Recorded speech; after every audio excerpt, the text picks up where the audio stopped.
হকানি আলেমরা তখন মিম্বারে বৈশা ময়দানে বৈশা হক কথা বলে কিছু আবু জাহেলের নাকি বুদ্ধি সহ্য হয় না, ঠিক কি না?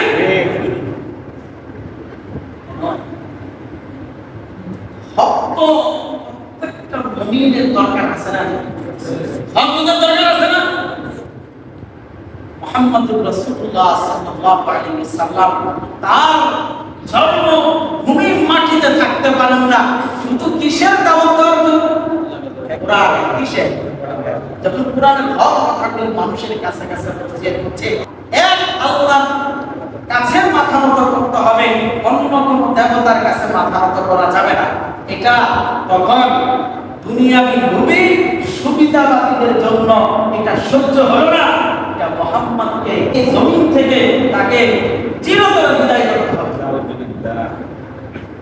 এরকম জনাব মুহাম্মদুর রাসূলুল্লাহ সাল্লাল্লাহু আলাইহি ওয়াসাল্লামকে হত্যা করার জন্য কাফেররা প্রস্তুত ছিল, রেডি ছিল।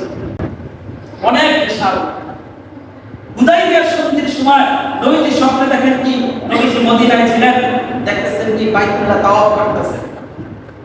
12 বছর পর্যন্ত নিজের দেশ ত্যাগ করেছেন, 12 বছর। এখন আমাদের বিরুদ্ধে যাই বলেন আমাদের এটা কোনো সমস্যা না, কেন? আমাদের যিনি মডেল, আমাদের যিনি স্বপ্নের পুরুষ, তিনিও থাকতে পারে না, আমরাও হক কথা বলে থাকতে পারবো না, ঠিক কিনা?